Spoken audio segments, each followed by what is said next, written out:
ये तो सभी जानते हैं कि रामायण के अनुसार भगवान राम को 14 वर्ष का वनवास हुआ था, किंतु वनवास के दौरान भगवान राम कहां कहां रुके थे और अब उन जगहों पर क्या है।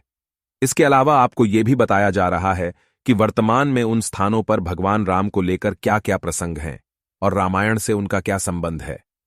सिंगरौर वनवास का पहला स्थान था। सिंगरौर इलाहाबाद से 35 किलोमीटर दूर, जहां केवट प्रसंग हुआ था, जिसका उल्लेख रामायण में भी आता है। यह नगर गंगा घाटी के तट पर स्थित था। महाभारत में इसे तीर्थ स्थल कहा गया है। कुरई सिंगरौर में गंगा पार करने के पश्चात श्री राम कुरई नामक स्थान पर उतरे थे, जहां गंगा को पार करने के पश्चात राम, लक्ष्मण और सीता जी ने कुछ देर विश्राम किया था। प्रयाग कुरई से आगे चलकर श्री राम अपने भाई लक्ष्मण और पत्नी सहित प्रयाग पहुंचे थे। प्रयाग को वर्तमान में इलाहाबाद कहा जाता है। यहां गंगा जमुना का संगम स्थल है। हिंदुओं का यह सबसे बड़ा तीर्थ स्थान है। चित्रकूट यात्रा का दूसरा स्थान है, जहां राम को मनाने के लिए भरत अपनी सेना के साथ पहुंचते हैं। तब जब दशरथ का देहांत हो जाता है, भरत यहां से राम की चरण पादुका ले जाकर उसे गद्दी पर रखकर राज्य करते हैं। सतना यात्रा का तीसरा स्थान अत्रि ऋषि का आश्रम, जो कि सतना मध्य प्रदेश के पास है। वहां श्री राम ने राक्षसों का वध किया, जिसका वर्णन रामायण के अयोध्या कांड में मिलता है।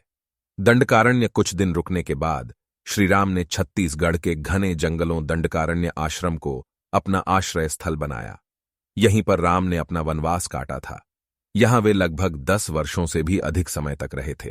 पंचवटी यात्रा का 5वां पड़ाव था। नासिक में गोदावरी के तट पर स्थित 5 वृक्षों का स्थान पंचवटी माना जाता है कि इन वृक्षों को राम, सीता और लक्ष्मण ने अपने हाथों से लगाया था और यहीं पर लक्ष्मण ने शूर्पणखा की नाक काटी थी।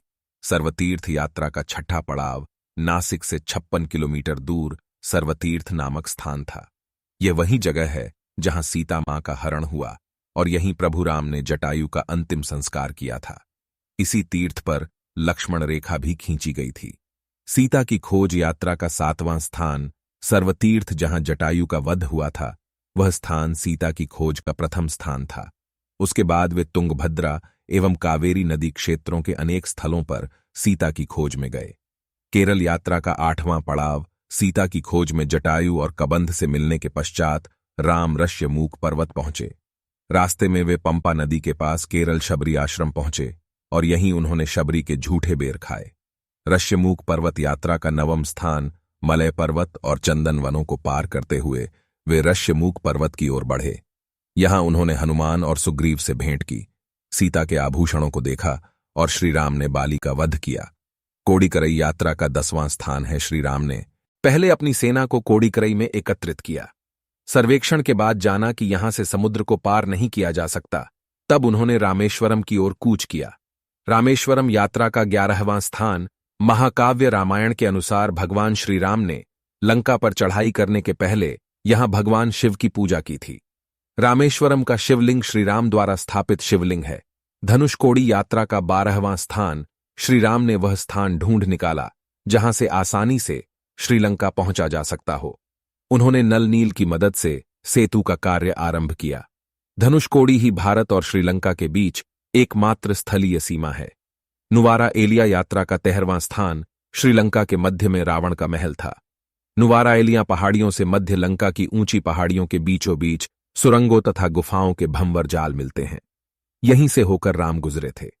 श्रीलंका यात्रा का आखिरी स्थान सीता को वापस प्राप्त करने के लिए श्री राम ने हनुमान और वानर सेना की मदद से रावण और उसके वंशजों को पराजित किया और विभीषण को लंका का राजा बना उसका पग प्रदर्शित किया।